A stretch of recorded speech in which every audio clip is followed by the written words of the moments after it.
El don del águila. Carlos Castaneda. Tercera parte. El don del águila. Capítulo 11. La mujer nahual. Don Juan me dijo que cuando fue puesto bajo el cuidado de las mujeres del oeste para ser purificado, también lo pusieron bajo la tutela de la mujer del norte, que era el equivalente de Florinda, para que ésta le enseñara los principios del arte de acechar. Ella y su benefactor le dieron los medios concretos para adquirir a los 3 guerreros, al propio y a las 4 acechadoras que compondrían su grupo. Habían buscado las configuraciones distintivas de luminosidad y no tuvieron dificultad alguna en hallar los tipos apropiados de guerreros masculinos y femeninos para el grupo de Don Juan. Sin embargo, su benefactor no permitió que esos videntes hicieran ningún intento por congregar a los guerreros que habían encontrado. Le correspondió a Don Juan aplicar los principios de acecho para obtenerlos. El primer guerrero que apareció fue Vicente. Don Juan aún no dominaba el arte de acechar para poder enrolarlo. Su benefactor y la acechadora del norte tuvieron que hacer casi todo el trabajo. Después vino Silvio Manuel, más tarde Don Genaro y por último Emilito, el propio. Florinda fue la primera guerrera. Fue seguida por Zoila, después por Delia y luego Carmela. Don Juan decía que su benefactor inexorablemente los obligó a todos ellos a que trataran con el mundo en términos de desatino controlado. El resultado fue un estupendo equipo de practicantes, quienes concebían y ejecutaban las más intrincadas estratagemas. Cuando todos ellos tenían ya cierto grado de pericia en el arte de acechar, su benefactor consideró que era el momento adecuado de encontrar para ellos una mujer nahual. Fiel a su política de ayudarlos a que se ayudaran a sí mismos, esperó para encontrarla, hasta que Don Juan había aprendido a ver, y todos ellos eran expertos acechadores. Aunque Don Juan lamentaba inmensamente el tiempo que desperdició en esperar, estaba de acuerdo en que ese curso de acción creó un enorme vínculo entre todos ellos y dio nueva vida a su obligación de buscar la libertad. Su benefactor empezó su estratagema para atraer a la mujer nahual convirtiéndose, de repente, en un católico devoto. Exigió que Don Juan, siendo el heredero de su conocimiento, se comportara como un hijo y fuera a la iglesia con él. Día tras día lo empujaba a oír misa. Don Juan decía que su benefactor, quien en su trato con la gente era un hombre encantador y elocuente, lo presentaba a todos como su hijo, el algebrista. Don Juan, que según sus propias palabras era en aquel entonces un salvaje, se sentía desolado en situaciones sociales en las que debía hablar y dar una relación de sí mismo. Lo único que lo tranquilizaba era la idea de que su benefactor tenía razones ulteriores. Trató de deducir a través de sus observaciones cuáles podían ser esas razones, pero no pudo hacerlo. Los actos de su benefactor parecían estar abiertos a la vista de todos. Como católico ejemplar, ganó la confianza de muchísima gente, especialmente del párroco, quien lo tenía en alta estima y lo consideraba amigo y confidente. Le pasó por la mente la idea de que su benefactor, sinceramente, podía haberse convertido al catolicismo, si no es que se había vuelto loco de remate. Aún no había comprendido que un guerrero jamás pierde la cabeza bajo ninguna circunstancia. Las quejas de Don Juan por tener que ir a la iglesia se desvanecieron cuando su benefactor empezó a presentarlo con las hijas de la gente que conocía. Eso le gustó, aunque también lo incomodaba. Don Juan creyó que su benefactor estaba ayudándolo a soltar la lengua. Él no era ni elocuente ni encantador, y su benefactor le había dicho que un nahual, por fuerzas, tiene que ser ambas cosas. Un domingo, durante la misa, después de casi un año de oírla prácticamente todos los días, Don Juan descubrió cuál era la verdadera razón por la que iba a la iglesia. Se hallaba arrodillado junto a una muchacha llamada Olinda, hija de uno de los conocidos de su benefactor. don Juan se volvió para entrecruzar miradas con ella, como ya era su costumbre después de meses de contacto diario. Sus ojos se encontraron y súbitamente don Juan la vio como un ser luminoso, y luego vio que Olinda era una mujer doble. Su benefactor lo sabía desde el principio y había elegido el camino más difícil para que don Juan se pusiera en contacto con ella. Don Juan me confesó que ese momento fue avasallador para él. Su benefactor supo que don Juan había visto. Su misión de reunir a los seres dobles había sido lograda impecablemente. Se puso en pie y sus ojos barrieron todas las esquinas de la iglesia. Caminó luego hacia afuera sin volver la cabeza una sola vez. Ya no tenía nada que hacer allí. Don Juan me dijo que cuando su benefactor se puso en pie y salió de la misa, todos se volvieron a verlo. Don Juan quiso seguirlo, pero Olinda audazmente lo tomó de la mano y lo retuvo. En ese momento supo que el poder de ver no había sido suyo solamente, algo los había traspasado a los dos. Don Juan advirtió de repente que la misa no solo había concluido, sino que ambos estaban ya fuera de la iglesia. Su benefactor trataba de calmar a la madre de Olinda, que se hallaba encolerizada y avergonzada por la inesperada e inadmisible muestra de afecto que tuvo lugar entre Olinda y don Juan. Don Juan me dijo que se halló completamente desorientado. Sabía que a él le correspondía concebir un plan de acción. Tenía los recursos, pero la importancia del evento lo hizo perder la confianza de su habilidad. Dejó a un lado su pericia como acechador y se perdió en el dilema intelectual de si debía o no tratar a Olinda como desatino controlado. Su benefactor le dijo que no podía ayudarlo. Su deber había sido reunirlos y allí cesaba su responsabilidad. A don Juan le correspondía tomar los pasos apropiados. Sugirió incluso que don Juan considerara casarse con ella, si eso era lo que se requería. Solo cuando Olinda fuera a él por su propia voluntad, él podría ayudar a don Juan interviniendo directamente como nahual. Don Juan intentó un cortejo formal. No fue bien recibido por los padres, quienes no podían concebir que alguien de una clase social tan distinta fuese pretendiente de su hija. Olinda no era india. Su familia era de clase media, dueña de un pequeño negocio. El padre tenía otros planes para su hija.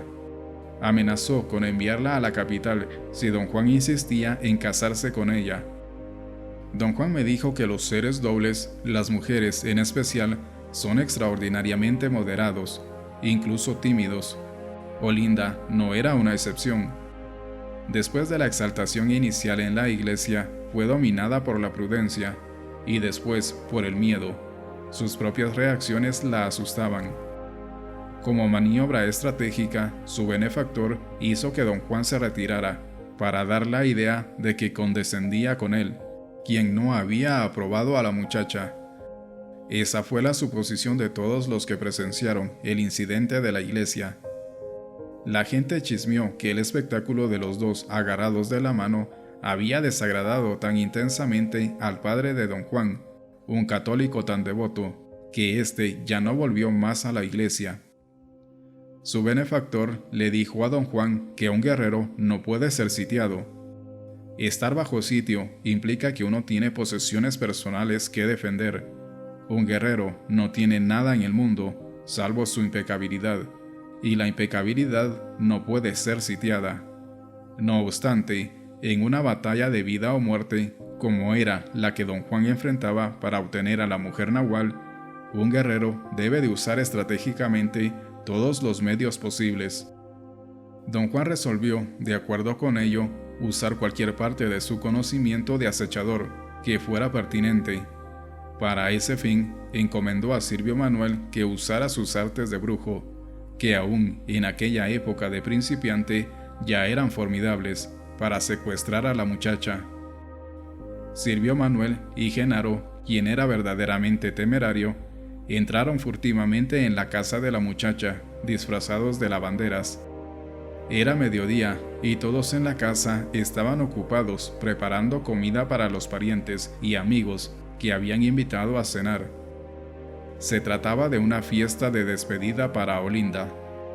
Silvio Manuel contaba con la posibilidad de que los que vieran a dos extrañas lavanderas entrando con unos atados de ropa creyesen que tenían que ver con la fiesta de Olinda, y que de esa forma no sospecharían nada. Don Juan había proporcionado a Silvio Manuel y a Genaro de antemano toda la información necesaria acerca de las rutinas de los miembros de la casa. Les dijo que las lavanderas por lo general llevaban sus atados de ropa lavada a la casa y los dejaban en el cuarto de planchar. Silvio Manuel y Genaro, cargados de enormes atados de ropa, fueron directamente a ese cuarto, pues sabían que Olinda estaría allí. Don Juan me contó que Silvio Manuel se acercó a Olinda y utilizó sus poderes mesmerizantes para desmayarla.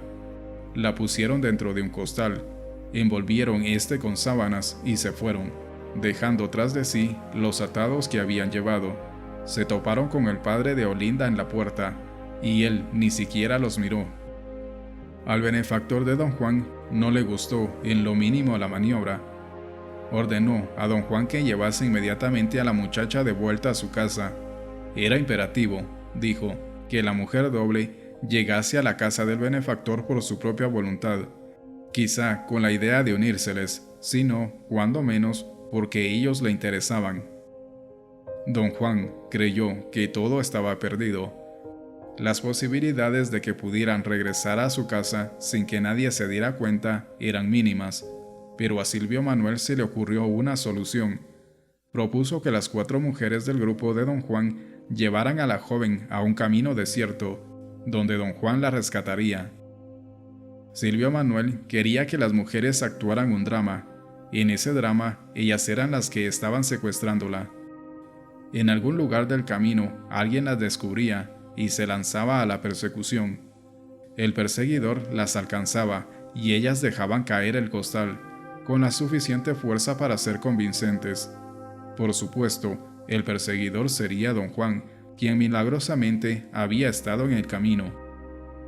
Silvio Manuel exigió una actuación bien realista. Ordenó a las mujeres que amordazaran a la muchacha, quien para entonces estaba despierta, gritando en el interior del costal. Las hizo luego que corrieran kilómetros con todo y carga. Durante la jornada les indicó cuándo se debían ocultar del perseguidor y cuándo debían correr. Por último, después de una ordalía verdaderamente agotadora, las hizo tirar el costal de la manera más adecuada para que la joven pudiese presenciar una pelea de lo más terrible entre don Juan y las 4 mujeres. Las hizo tirar el costal de la manera más adecuada para que la joven pudiese presenciar una pelea de lo más terrible entre don Juan y las 4 mujeres. Silvio Manuel había propuesto a las mujeres que la pelea tendría que ser absolutamente real. Las armó con palos y las instruyó a que golpearan a don Juan sin misericordia. De las mujeres, Zoila era la que más fácilmente se dejaba llevar por la histeria.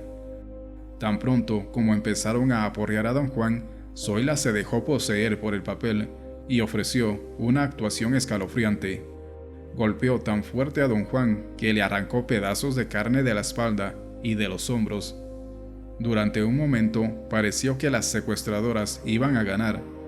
Silvio Manuel tuvo que salir de su escondite y, fingiendo ser un transeúnte, les recordó que solo se trataba de una estratagema y que era hora de que huyeran.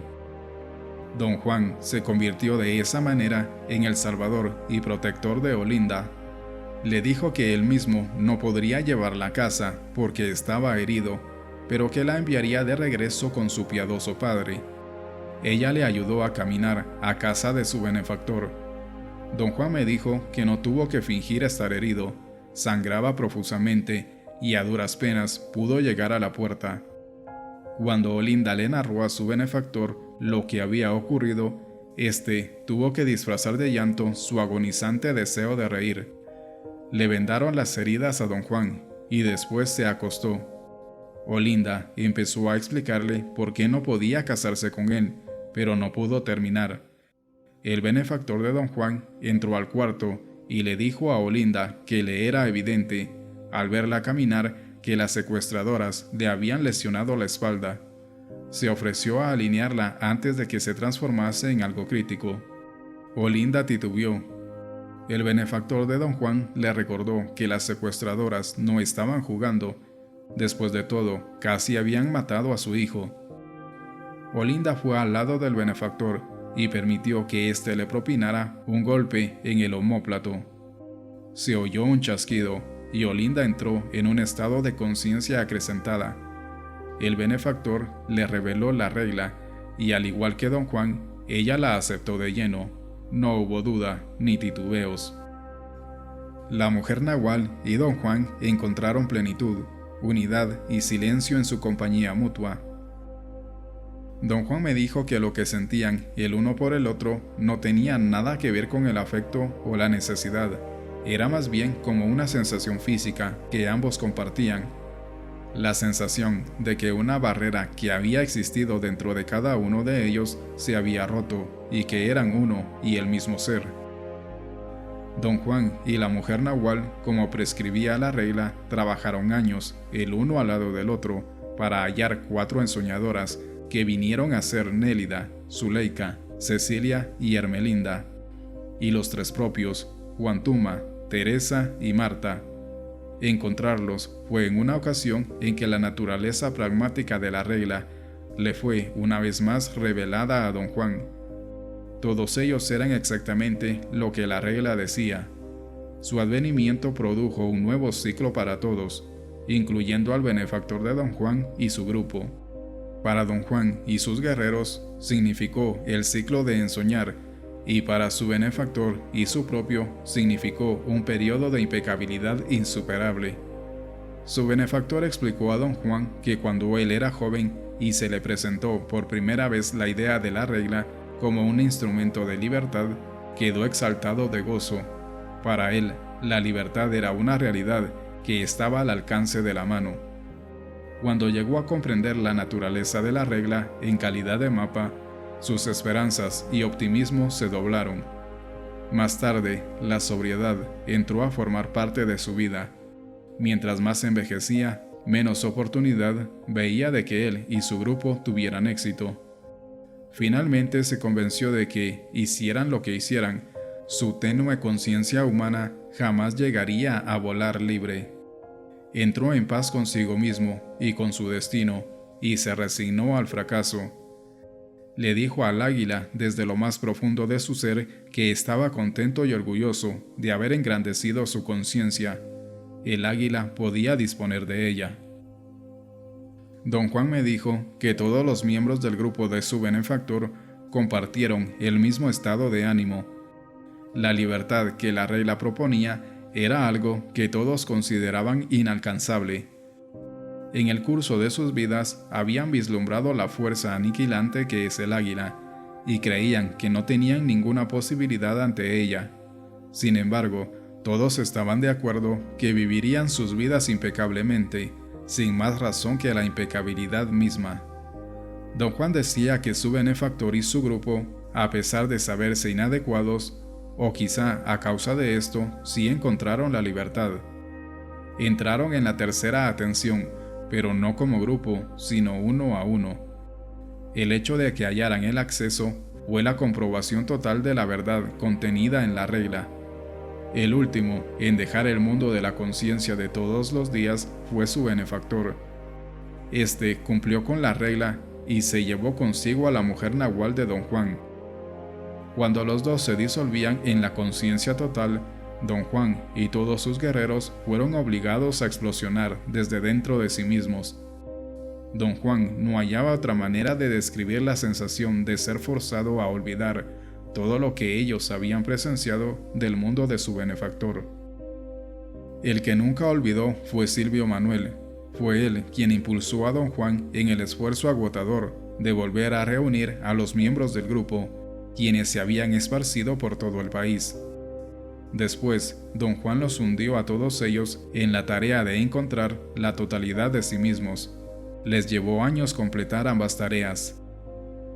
Don Juan había discutido extensamente conmigo la cuestión del olvido, pero solo en conexión con la gran dificultad que tuvo en volver a congregar a todos y empezar sin su benefactor. Nunca nos dijo con exactitud lo que implicaba olvidar o ganar la totalidad de uno mismo. En ese aspecto, fue fiel a las enseñanzas de su benefactor. Solamente nos ayudó a ayudarnos a nosotros mismos.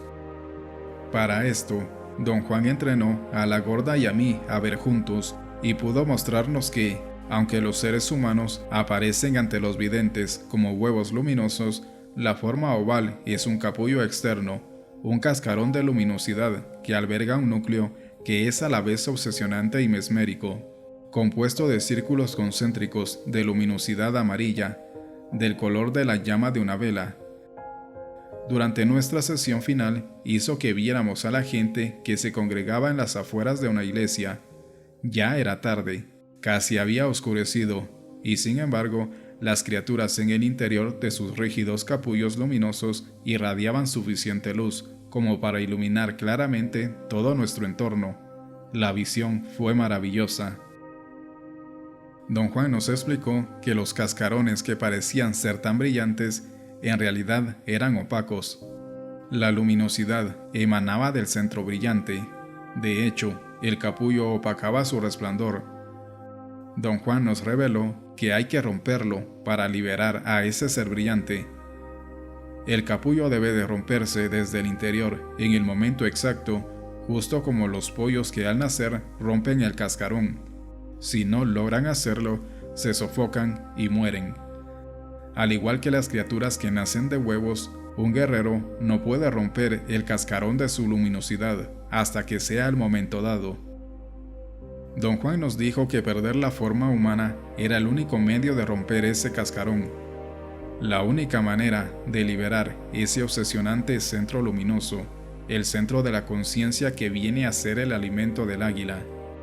Romper el cascarón significa recordar el otro yo y llegar a la totalidad de uno mismo.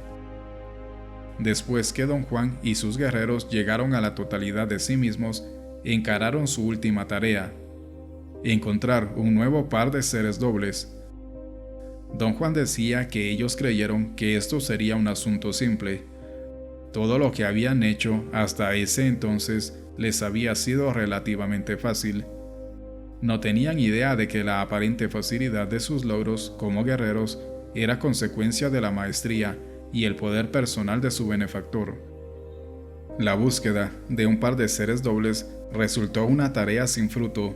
En todas sus búsquedas jamás encontraron a una mujer doble.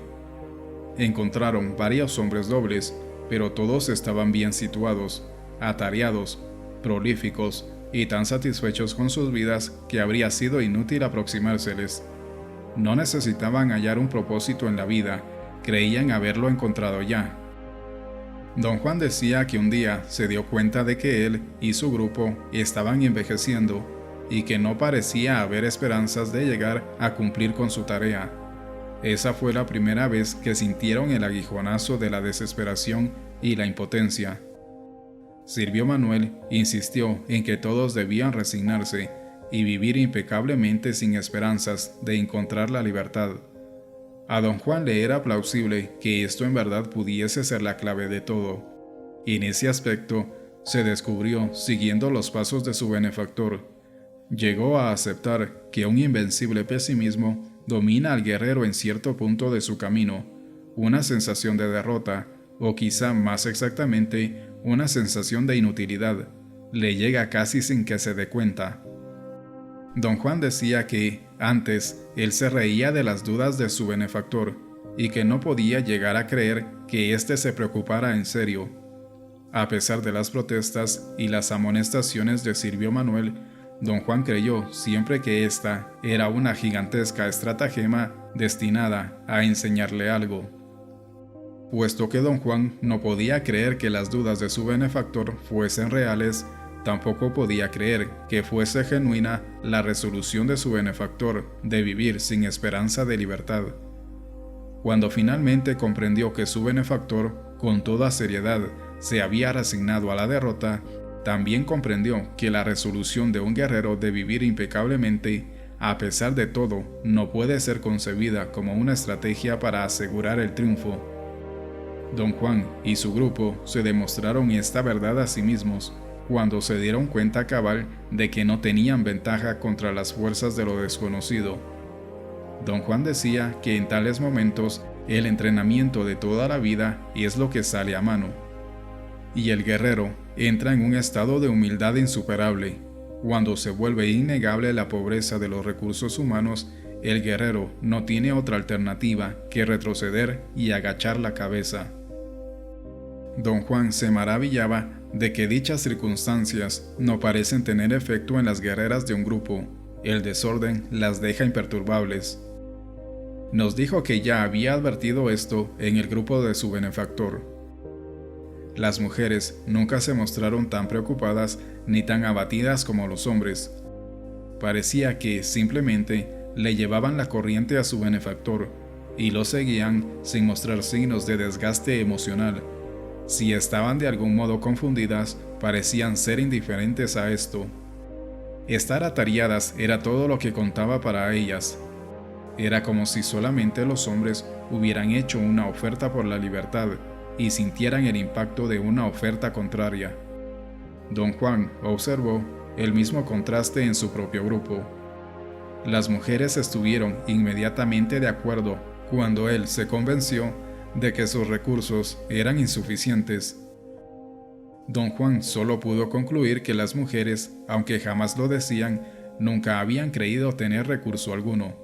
En consecuencia, no había manera de que se sintieran frustradas o desalentadas al toparse con su impotencia, desde un principio, ya que sabían que eran así. Don Juan nos dijo que la razón por la que el águila exigía un número doble de guerreros era precisamente a que las mujeres tienen un equilibrio innato que no existe en los hombres. En un momento crucial, son los hombres los que se ponen histéricos y se suicidan si es que consideran que todo está perdido. Una mujer podrá matarse por falta de dirección y de propósito, pero no debido al fracaso de un sistema al cual pertenece. Después de que Don Juan y su grupo de guerreros perdieron toda esperanza, o más bien, como decía Don Juan, después de que él y los hombres tocaron fondo y las mujeres hallaron maneras apropiadas de llevarles la cuerda, Don Juan finalmente encontró un hombre doble al cual se podía aproximar. Yo era ese hombre doble. Me dijo que como nadie en su sano juicio se ofrece de voluntario para algo tan absurdo como la lucha por la libertad, tuvo que seguir las enseñanzas de su benefactor, y en fiel estilo de acechador, me encarriló como había encarrilado a los miembros de su propio grupo. Necesitaba estar a solas conmigo, en un lugar donde pudiera aplicar presión física en mi cuerpo, y era necesario que yo fuese allí por mi propia cuenta. Me atrajo a su casa con gran facilidad. Como decía, obtener a un hombre doble no es gran problema. La dificultad estriba en hallar uno que esté disponible. La primera visita a su casa fue, desde el punto de vista de mi conciencia de todos los días, una sesión sin acontecimientos. Don Juan se comportó de una manera encantadora conmigo. Condujo la conversación hacia la fatiga que experimenta el cuerpo después de largos viajes en automóvil. A mí, que era estudiante de antropología, este tema me pareció absolutamente fuera de propósito. Después, Don Juan comentó que mi espalda parecía desalineada, y sin decir más, me puso una mano en el pecho, me irguió la barbilla, y me dio una fuerte palmada en la espalda. Me tomó tan desprevenido que perdí el conocimiento. Cuando volví a abrir los ojos, sentí un dolor agudísimo, como si me hubieran partido la espina dorsal, pero también sentí que yo era diferente, era otro, y no el yo que siempre había sido. A partir de ese momento, cada vez que veía a Don Juan, este me hacía cambiar niveles de conciencia, y después procedía a revelarme la regla. Casi inmediatamente después de encontrarme, Don Juan descubrió a una mujer doble. No la puso en contacto conmigo, siguiendo una estratagema, tal como su benefactor había hecho con él, pero concibió un ardid, tan efectivo y elaborado como los de su benefactor, mediante el cual él mismo atrajo y obtuvo a la mujer doble. Don Juan asumió esa carga porque creía que el deber del benefactor es obtener a los dos seres dobles tan pronto como se les encuentra, y luego ponerlos juntos como socios de una empresa inconcebible. Me dijo que un día, cuando vivía en Arizona, había ido a una oficina gubernamental para llenar una solicitud. La recepcionista le dijo que fuera con una empleada de la sección adyacente, y sin levantar la cabeza, señaló hacia su izquierda. Don Juan siguió la dirección del brazo extendido y vio a una mujer doble sentada en un escritorio. Cuando le llevó la solicitud, se dio cuenta de que en realidad era una jovencita, quien le informó que ella no tenía nada que ver con las solicitudes. No obstante, compadecida ante el pobre viejecillo indio, le ofreció ayudarlo. Se requerían algunos documentos legales que don Juan llevaba en su bolsillo, pero él fingió total ignorancia y desamparo. Se comportó como si la organización burocrática fuese un enigma para él. Don Juan decía que no le fue nada difícil imitar un estado de completa insensatez. Todo lo que tuvo que hacer fue volver a lo que alguna vez había sido su estado normal de conciencia. Su intención era prolongar el trato con la muchacha el mayor tiempo posible. Su benefactor le había dicho, y él mismo lo había verificado durante su búsqueda, que las mujeres dobles son sumamente escasas. Su benefactor también le había prevenido que tienen recursos internos que las vuelven sumamente volátiles. Don Juan temía que si no manejaba sus cartas expertamente iba a perderla. Para ganar tiempo, se apoyó en la compasión que ella mostraba. Creó mayores dilaciones fingiendo haber perdido los documentos. Casi todos los días le llevaba uno diferente. Ella lo leía y se lamentaba de que no fuera el adecuado. La muchacha se conmovió tanto por la deplorable condición de don Juan que se ofreció a pagarle un abogado que le prepararía una declaración jurada que supliera los documentos. Después de 3 meses, don Juan pensó que era ya el momento de mostrar los documentos. Para entonces, la muchacha se había acostumbrado a él y casi esperaba verlo todos los días. Don Juan fue por última vez a expresarle su agradecimiento y a decirle adiós. Le dijo que le había gustado llevarle un regalo para mostrarle su gratitud, pero no tenía dinero ni para comer. Ella se conmovió ante este candor y lo invitó a almorzar. Cuando comían, don Juan reflexionó en voz alta que un regalo no tiene que ser, por fuerza, un objeto que se compra. También podía ser algo que fuera únicamente para la vista del testigo, algo hecho para recordar y no para poseer. A ella la intrigaron esas palabras. Don Juan le recordó que ella había expresado compasión hacia los indios y su condición miserable. Le preguntó si no le gustaría ver a los indios bajo otra luz, no como seres miserables, sino como artistas. Le dijo que conocía a un viejo que era el último descendiente de una línea de bailarines de poder. Le aseguró que ese hombre bailaría para ella si él se lo pedía. Y aún más, le juró que ella jamás en su vida había visto algo semejante y que jamás lo volvería a ver. Se trataba de algo que solo los indios presenciaban. A ella le fascinó la idea. Fue por él después de su trabajo en su automóvil y don Juan la guió hacia las colinas, donde estaba su propia casa. Hizo que estacionara el auto a una considerable distancia y siguieron a pie el resto del camino. Antes de llegar a la casa, don Juan se detuvo y trazó una raya con el pie en la tierra seca y arenosa. Le dijo que esa raya era un lindero y la instó a que lo cruzara. La mujer nahual me contó que hasta ese momento ella se hallaba intrigadísima ante la posibilidad de ver un genuino bailarín indio, pero que cuando el viejo hizo una raya en el suelo y la llamó un lindero, ella empezó a titubear. Después se alarmó absolutamente cuando él añadió que ese lindero era solo para ella y que una vez que lo cruzara ya no habría cómo regresar. El indio aparentemente vio la consternación de la muchacha y quiso tranquilizarla. Cortésmente se palmeó el hombro y le dio su garantía de que no le ocurriría ningún daño mientras él estuviera allí. le dijo que el lindero podía explicarse como una forma de pago simbólico al bailarín, quien nunca aceptaba dinero. El ritual reemplazaba al dinero, y el ritual requería que ella cruzara el lindero por su propia cuenta.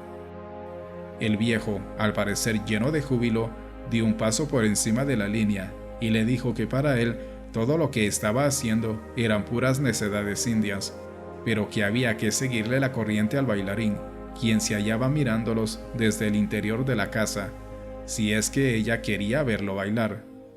La mujer nahual me contó que repentinamente tuvo tanto miedo que no podía moverse para cruzar la línea. El viejo hizo un esfuerzo por persuadirla, diciendo que cruzar ese lindero era benéfico para todo el cuerpo.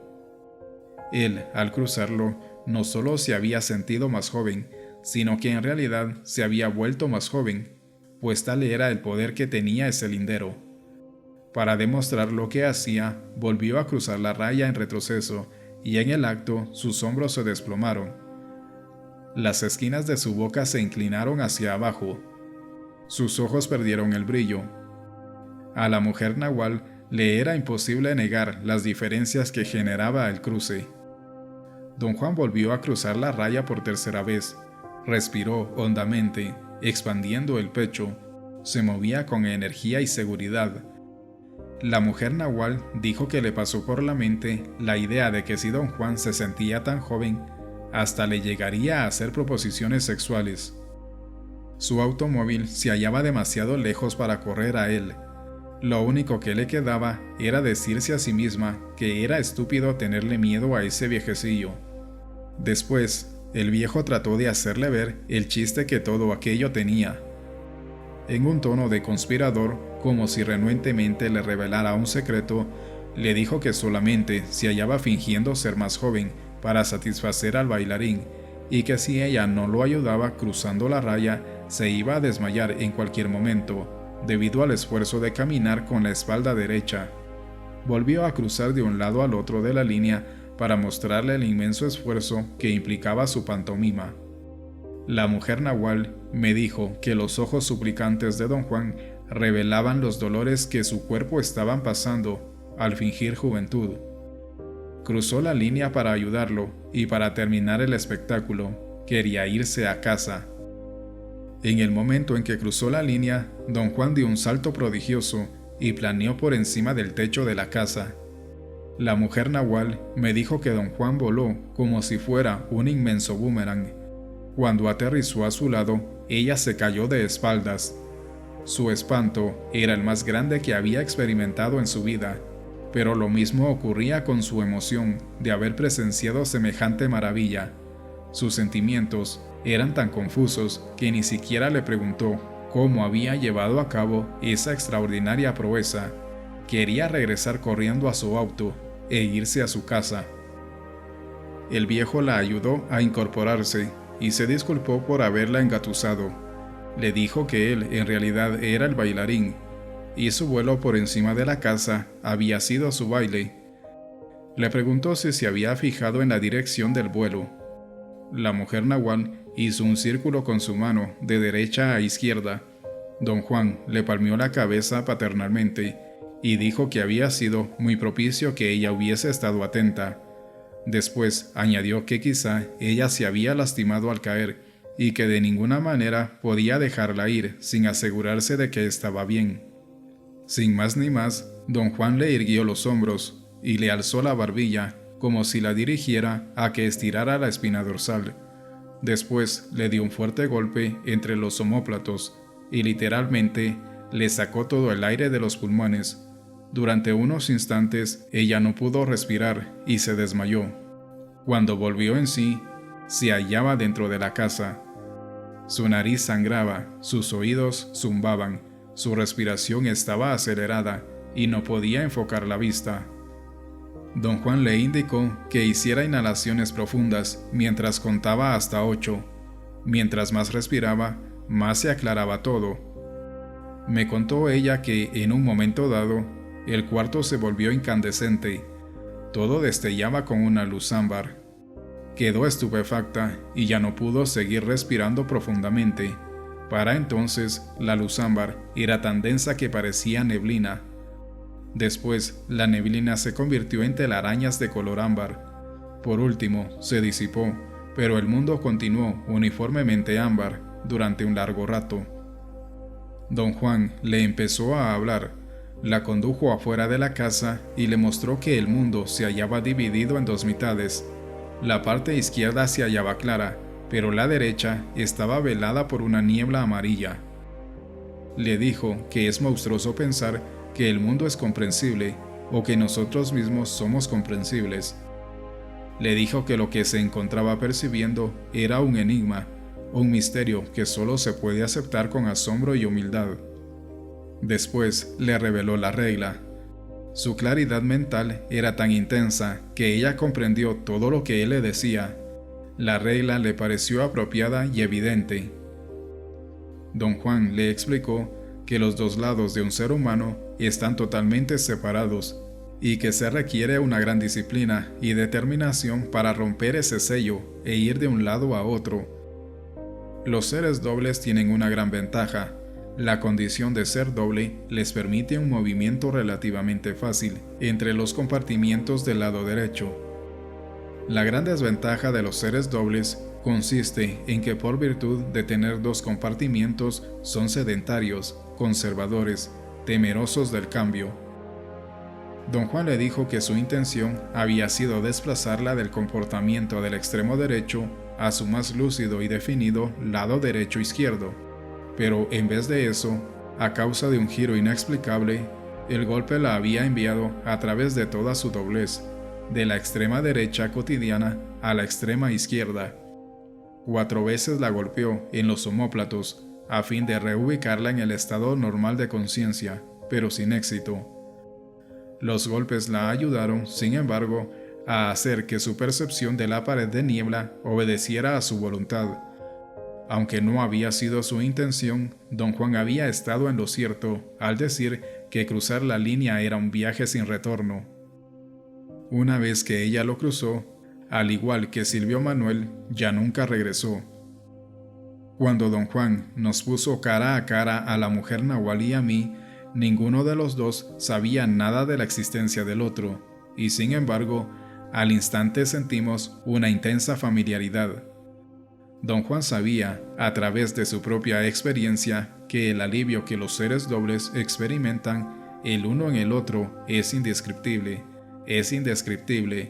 y demasiado breve. Nos dijo que fuerzas incomprensibles a nuestra razón nos habían colocado juntos y que lo único que no teníamos era tiempo. Cada minuto podía ser el último, por tanto, tenía que ser vivido con el espíritu. Una vez que Don Juan nos reunió, todo lo que le restó a él y a sus guerreros fue encontrar 4 acechadoras, 3 guerreros y un propio para completar nuestro grupo. Para ese fin, Don Juan encontró a Lidia, Josefina, la Gorda, Rosa, Benigno, Néstor, Pablito y Eligio. Cada uno de ellos era una réplica incipiente de los miembros del grupo de Don Juan.